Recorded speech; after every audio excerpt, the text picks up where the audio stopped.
হযরত আলীর উপর আক্রমণ করলেন। আলী বলো রে মুহাম্মদ কোথায় গিয়েছে? মহতারাম হাজিরিন, হযরত আলীকে আক্রমণ করতে শুরু করলেন, বিভিন্নভাবে শাস্তি দিতে শুরু করলেন।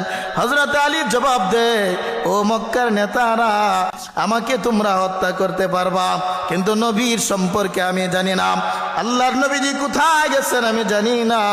আমাকে যদি হত্যা করো, নবীর জন্য জীবন দিতে প্রস্তুত, তবে আমি জানি না আল্লাহর নবীজি কোথায় গেছেন। মহতারাম হাজিরিন, আবু জাহাল উতবা সাহেবা বলেন, যেহেতু আলীর কাছে মুহাম্মদ নাই, মুহাম্মদের বাসার ভিতরে মুহাম্মদ নাই, অবশ্যই আবু বকরের বাড়িতে চলে গেছে, চলো তোমরা আবু বকরের বাড়িতে সন্ধান নাও। মহতারাম হাজিরিন, মানুষগুলো আবু বকর রাদিয়াল্লাহু তাআলার বাড়িতে গেলেন। আবু বকরের মেয়ে আসমা বিনতে আবু বকরকে পাইলেন। ও আসমা, মুহাম্মদ কি তোমার বাড়িতে এসেছে? আবু বকর কোথায়? মুহাম্মদের কোথায় আছে বলো। মহতারাম হাজিরিন, আসমা বিনতে আবু বকর বলেন, ও মক্কার নেতারা, আমি জানি না আবু বকর কোথায়, আমি জানি না মুহাম্মদ কোথায়। আমাদের বাড়িতে মুহাম্মদ নাই, আমাদের বাড়িতে বাবা আবু বকরও নাই। মহতারাম হাজিরিন, তাফসীরের কিতাবের মধ্যে আছে, হাদিসে আছে, আবু জাহেল তখন আসমা বিনতে আবু বকরের গালের মধ্যে এমন একটা থাবা দিলেন, থাবার কারণে কানের দুল পর্যন্ত ছিঁড়ে গিয়ে পড়েছিল।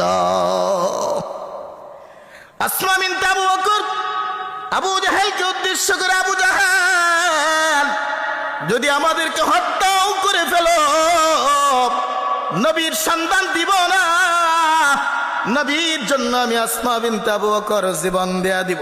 মহতারাম হাজিরিন, তখন আবু জাহেল বললেন, মক্কার মানুষরা, যেহেতু আলীর কাছেও মুহাম্মদের পরিচয় নাই, মুহাম্মদ সম্পর্কে সন্ধান নাই, আবু বকরের বাড়িতেও মুহাম্মদের সন্ধান নাই, সুতরাং তোমরা জেনে রাখো, আমি ঘোষণা দিলাম, মক্কার যেই মানুষ মুহাম্মদকে আমি আবু বকরের সামনে আনতে পারবে, জীবিত আনক অথবা মৃত অবস্থায় আনক, আমি আবু জাহেল ওই ব্যক্তিকে 100 লাল উট পুরস্কার দিব।